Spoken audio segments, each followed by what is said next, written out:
State offense stack up with guys like McSorley and Barkley compared to some of the teams you face this season? Well, playmakers.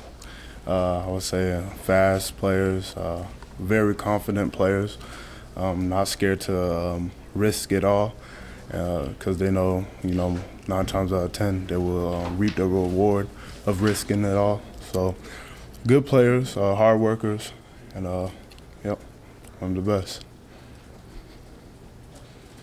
What's the key to, I know playing with confidence is important, what's the key for the team to find confidence when things haven't been going well? To find confidence when things haven't, I would say just believing in the process.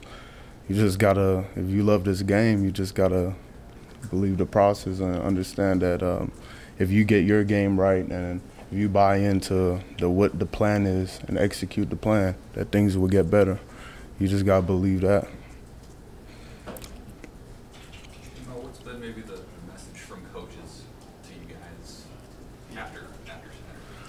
I mean, the message is clear, really.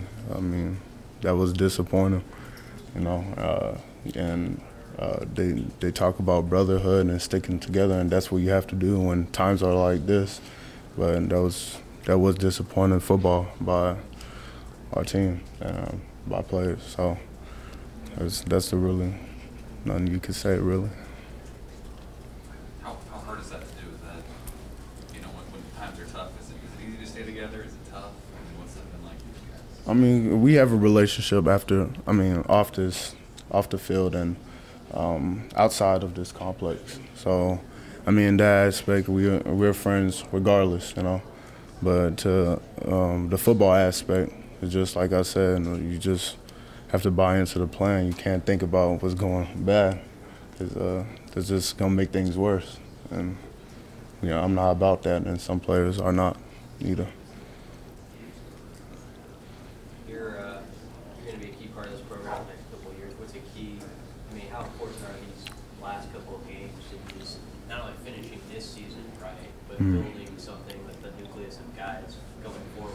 Yeah, I've learned so much this season that will fuel my fire, and with being inexperienced and learning the game while the game is being played is big, because we're an inexperienced team, Even with Tanner sitting out a year or whatnot and coming back, being away from the game and playing the game, coming back to the game and learning, relearning all the things that happen that you can't learn in practice, that only happens on game day, is a big part of the learning curve for me and maybe for a lot of players. So just learning how to be a better leader, effective leader, not a better leader, effective leader, and being able to really buy in and make sure everyone buys in, because if we together and everyone's buying in, we're going to be a better team. Can it be kind of a shock for guys, because sometimes you're waiting your turn and you think, okay, when I get out there, I'm going to do it this way, and then you realize, oh, there's some challenges here. Yeah, you forget the challenges of the game when you're not in the game for a long time, in actual game situation for a long time. And things gonna go good for you and things gonna go bad for you, and just think about the next play and not dwelling on the last play. So that's why experience is so important, and the game time experience is so important because of those things. You learn a lot during the game that you can't learn in practice.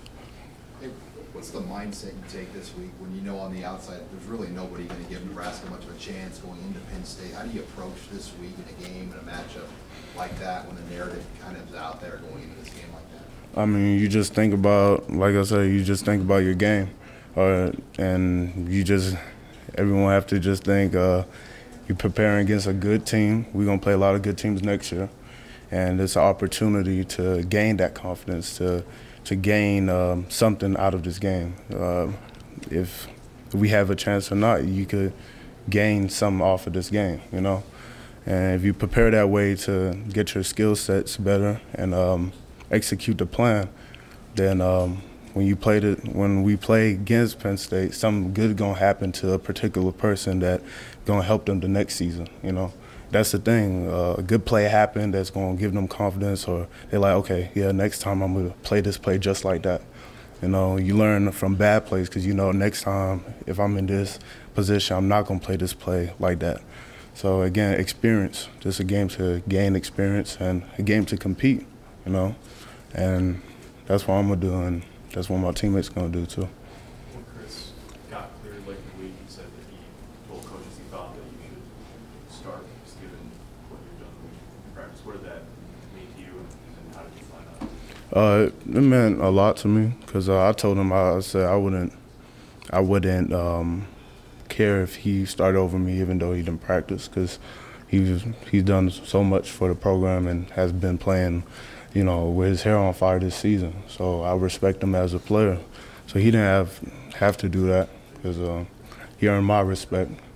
So, but it just speaks volume of him as a man to understand that you put in the work, you put in the time, and you should be rewarded for that.